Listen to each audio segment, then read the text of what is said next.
G'day, I'm Owen, and you've joined this week's episode of the Pub Test, where we are continuing our Jack the Ripper Suspect series. And in this one, we are covering Owen Klawowski. I'm going to call him George Chapman because I really can't pronounce the name. It's Polish, and apparently no one in England could really pronounce it because they called him something different as well. But who was he? And where does he fit in to the Jack the Ripper saga? Well, Chapman was born in December of 1865 in a small village in Poland. Now, it would appear that his parents really wanted to look after him because by 1880, so this would mean he is only around 15 years old. So they must have pushed him into education pretty quick over him to Poland. But he's now apprenticed to a surgeon by the name of Rappaport. Now, he does 5 years of training in this regard, and there are disputing reports depending on which source of information you find, whether he actually qualified as a junior surgeon or gave up just before receiving the qualification, but no bad words were said about his work at all. So it would appear that during that 5-year training, he got a very good apprenticeship. Now, the next few years of his life in Poland are a little bit sketchy, and we know little about them except that in 1888, so at the very latest, it was early 1888, that he emigrates over to England and ends up in Whitechapel. Now, we would think with his training he would pick up work as a surgeon, but no, he starts working at a barbershop. We might find that a bit strange. It could possibly point towards the fact he didn't get qualified as a surgeon, or because he emigrated and maybe his English wasn't brilliant, they weren't going to give him recognition for his skills, and so he took up the work that he could do. But he was good at this work as well, and that he ended up running his own shop in Whitechapel. But things were going quite well for him. He met a nice young girl, Lucy Badursky. I think it said, I'm going to call her Lucy from now on. It would seem that she was Polish as well, so they must have connected because they only met for a very brief period of time and then they were married. Yet, George had a little problem here. You see, he actually was already married to someone over in Poland. So before he emigrated, he'd gotten married. Now, I have to explain something here because this is important for the rest of the story. There is a legend of Chocolate Man. Now, let me explain what Chocolate Man is. See, most blokes think they are Chocolate Man, that every woman on the face of the earth finds them irresistible and will fight over the very last piece of them.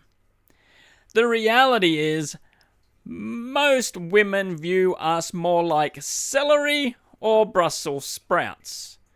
Probably good for you, but really not that appealing.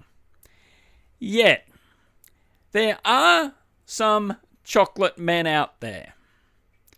And it would appear that George Chapman just happened to be a living, breathing chocolate man. And I say that because when his wife in Poland found out that he was now living with someone else, she comes out to England. So she now emigrates out. She finds him, and what do you think she does? Well, by reports, she moves in with George and Lucy and stays there for a little while before working out this isn't going to happen. She's not going to get back together with him, and probably found the situation untenable, particularly when Lucy was having a baby. So then she went back to Poland, and can I just say, probably dodging a bullet here.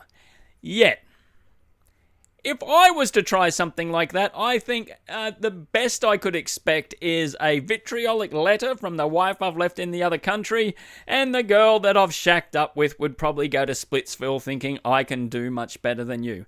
But for some reason throughout this story, we are going to find that George Chapman did not have any problem whatsoever in relationships with the opposite sex. Now, it was in 1890 that their child was born, and unfortunately, the baby did pass away fairly quickly.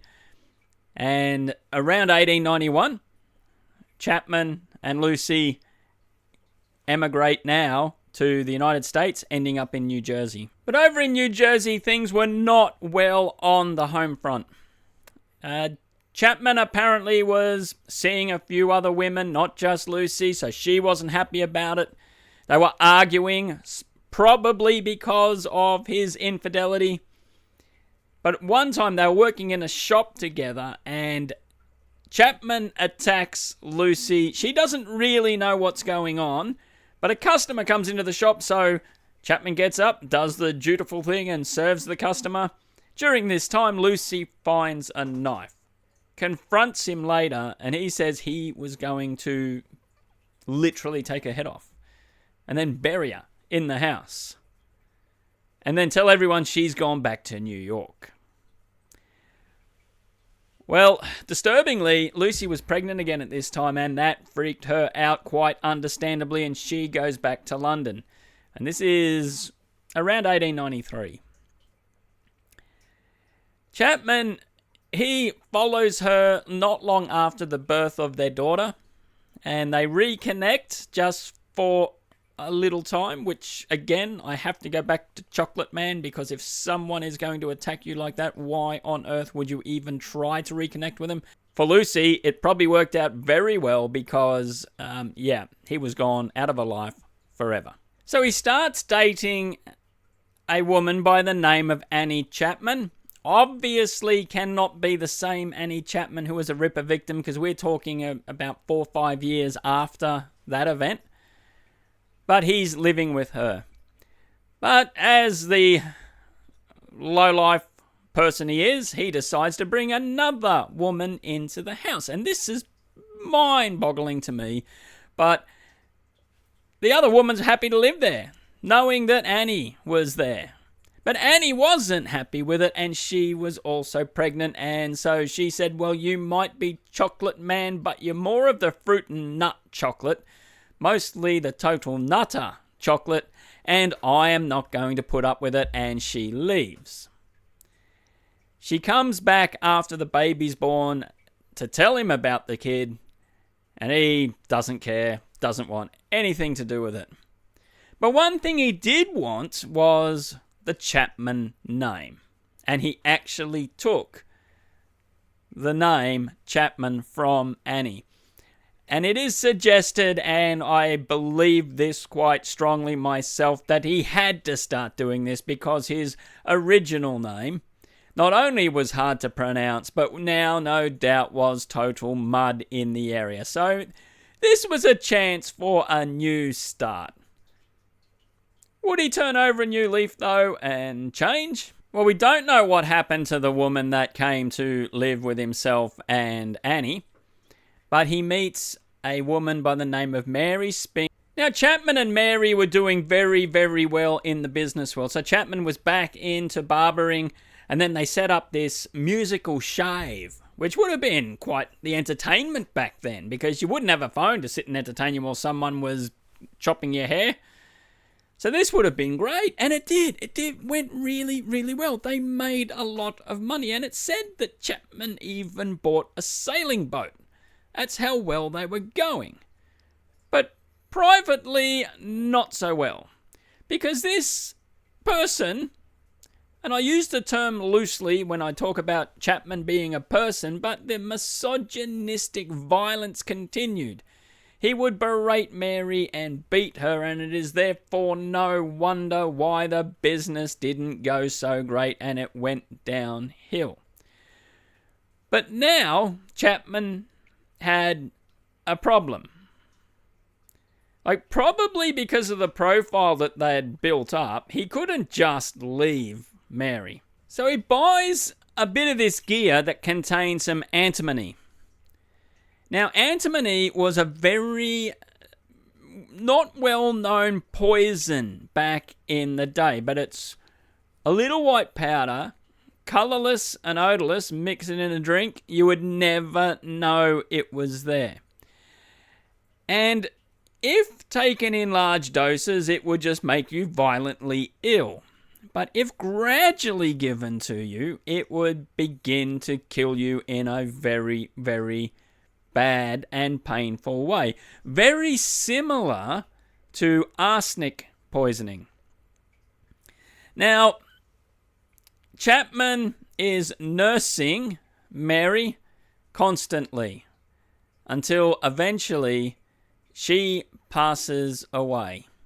Now, Chapman, being the fine, outstanding individual that he is, mourns for a good 25 seconds before he then gets another woman. So it has to be pointed out here too that he's given up the barber shop for a little bit and he's now gone working in pubs as a manager.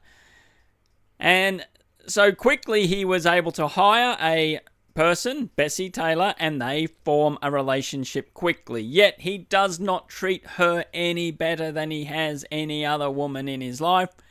He berates her, he's beating her, it's absolutely dreadful. But she starts becoming sick in the same manner that Mary was. See, Bessie had some friends, and they would come and visit, particularly one would come and visit and check on her. And Chapman used to play mind games with this poor woman, basically saying, oh, Bessie passed away last night, and that would make this poor woman tear up the stairs to find out what's going on. And on the day she did pass away, he said, no, she's doing all right, for a friend to walk in and find that Bessie had succumbed to this illness. The official cause of death in this one was exhaustion from vomiting and diarrhea, because that is what was happening because of this poison. Now we have to ask, why was this not investigated? Two people living with someone dying in very similar circumstances. Well, it's possible that they did, because this next one is very interesting. The third wife in this series of George Chapman's life comes along. So not long after Bessie passes away, Chapman quickly moves on to another barmaid this time, because he's still working in the pubs, Maud Marsh. But he soon tires of her. Mind you, he's beating her, berating her, doing all the things he did with these other women. He wants to get another woman and says, look, how about we go over to the United States? And she said, but you're married. And he said, that's not a problem. I can get rid of that very quickly if need be. Don't you worry. Fortunately, this other woman doesn't go for it. But regardless, Chapman now is down the same path of poisoning Maud. He was making the medicines for her. But Maud's mother got very suspicious and said, well, you know what? I'm going to bring in an independent doctor. So Chapman panics, ups the dose massively, gives it to Maud, and she does pass away overnight. But now here is a very, very strange twist. And often it's the simplest thing that catches someone out. They found arsenic. When they did the test on Maud, they found traces of arsenic. And so they arrest George Chapman on the spot because the way Maud passed away was consistent with arsenic poisoning. Now, the odd part was he was not giving her arsenic to his knowledge. But the antimony he was giving her had been contaminated with a minute bit of arsenic that they detected when they did the test on Maud. But because they found this arsenic, they decided to dig up the other two bodies of his previous wives. And then when they do so, they come across a very strange phenomenon. Their bodies hadn't really decomposed. And that is a side effect of the antimony. They soon put 2 and 2 together. Same symptoms as arsenic, but these victims have got the side effect of this antimony. And then they knew how he was getting rid of these women. Now, he denies it, says, nah, didn't happen, I'm innocent, don't know what you're going on about, but he was found guilty, and in April of 1903, so he was only 38 years old, he was executed. But where does he fit in to the Jack the Ripper saga? Well, we've already stated he got to Whitechapel in 1888, so he would have been in the area. We see that he had a very low regard for women. He was trained as a surgeon.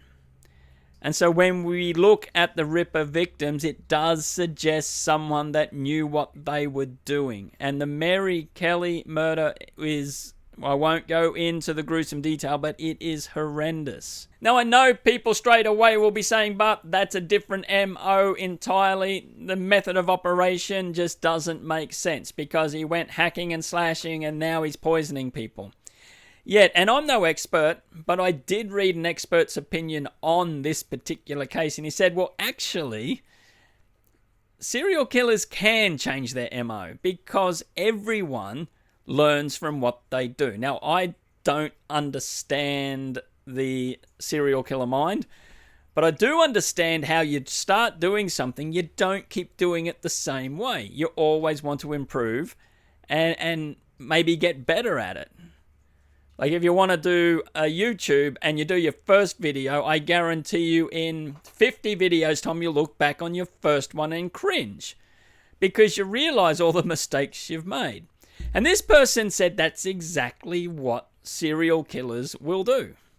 They will look back and see where they can make improvements. Now, you'll have to bear with me on this one as regards George Chapman. He was trained as a surgeon. And he had a very, very low disregard for the lives of the women in his life and the lives of women around him. And often the chocolate man,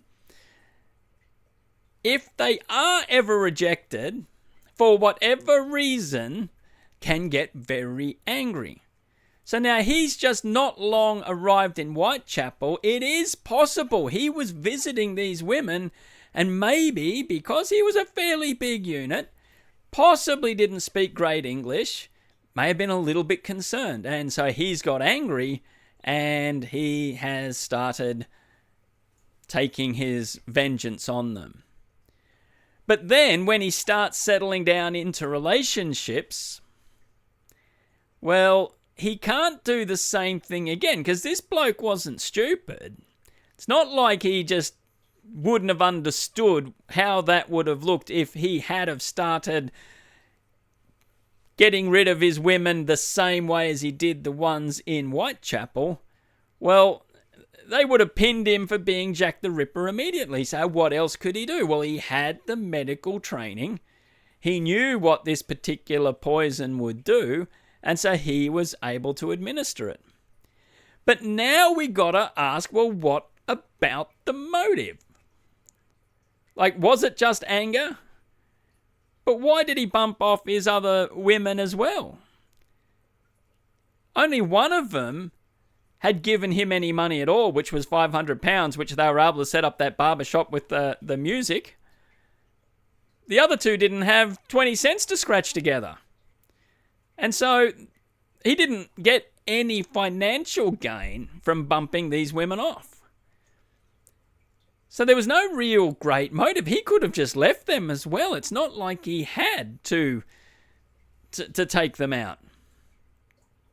So likewise with the Whitechapel crimes, the motive may not be necessarily clear other than, as this person I mentioned before who said, look, MOs can change, He said, for some of these people, as scary as this is, it is a psychological thrill. And that's what they're doing it for, the ultimate control. And that would fit his profile. And it is interesting to note that a police officer actually said, either when he was arrested or when he was convicted, that you've caught Jack the Ripper. And he points to the fact that the crime started when he arrived in the country, they stopped when he left the country, and similar crimes happened in the United States where he was.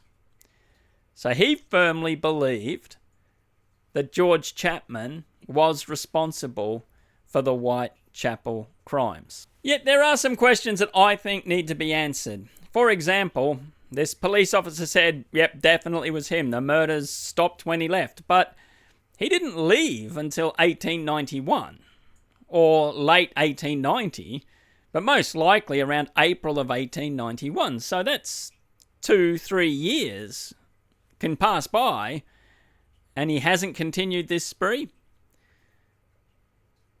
Also, the eyewitness reports. Now, Chapman was very, very distinctive. You would have thought that if people had have seen the type of person talking to these women as they did, they would not have been given the different description that they did. Even though he was Polish, he wasn't Jewish, so often this Polish-Jewish theory doesn't stack up in this case. But he's the second person on our list who was an official serial killer. We've got Dr. Cream, and now we've got the borough poisoner in George Chapman. But was he Jack the Ripper? Well, if you think he was, put it in comments. If you don't think he was, put that down in comments too. He definitely was a total despicable individual. That is absolutely not in doubt, though. But that does bring us to an end of this week's edition of the Pub Test. And as always, I really want to thank you very much for viewing and commenting and helping this channel out in any way you can. Like and subscribe if you want to. I'm Owen, and we will see you on the next edition of the Pub Test.